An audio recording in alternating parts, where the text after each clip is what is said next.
Мариэль с нетерпением ждала свою первую беременность. На плановом осмотре, поглаживая живот, она предвкушала момент встречи с малышом на УЗИ. Однако радость быстро сменилась тревогой.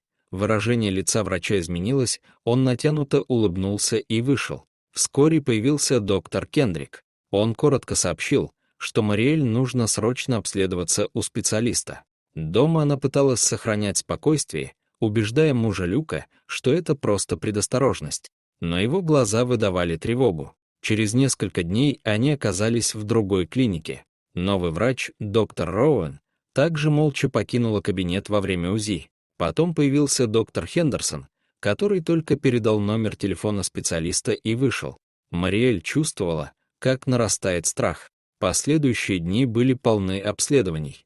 Жизнь Мариэль превратилась в череду анализов, больниц и тревожных ожиданий. Она не могла есть, спать, сосредоточиться на работе. Ее терзал один вопрос, что происходит с ее ребенком.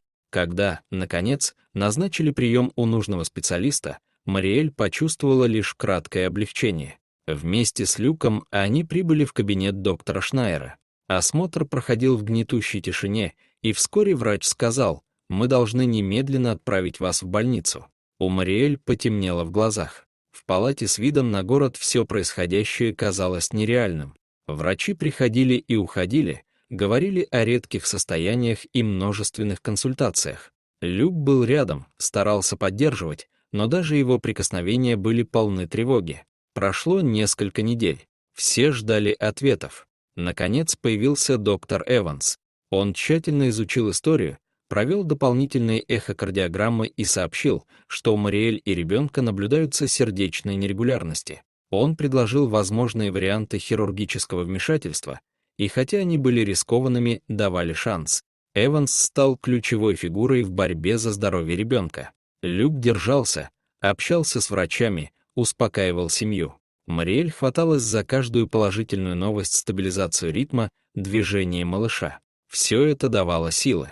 Но спокойных дней почти не было. Однажды утром боль усилилась, и Эванс назначил срочные тесты. Результаты только порождали новые вопросы. Медсестры стали почти родными. Постоянные анализы выматывали Мариэль, а мысли о будущем пугали. Встреча с родителями принесла краткий покой, но напомнила о цене, которую они могли заплатить. Когда беременность приблизилась к финалу, обсуждение вариантов родов стало регулярным. Команда Эванса объясняла риски и возможные сценарии. Мариэль чувствовала тяжесть ответственности, но старалась сохранять хладнокровие. Было решено вызвать роды, когда ее состояние стабилизируется. Настал день.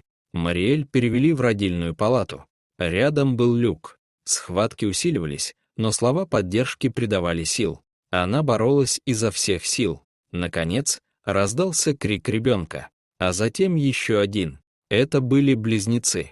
Медики быстро занялись малышами. Эмоции переполняли всех. Люк и Мариэль смотрели на детей с благоговением, они прошли через кошмар и получили чудо.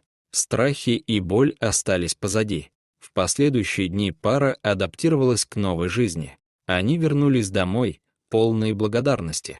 Трудности впереди были иными: забота о двух новорожденных, бессонные ночи. Но теперь все это казалось желанным. А как бы вы поступили на месте Мариэль?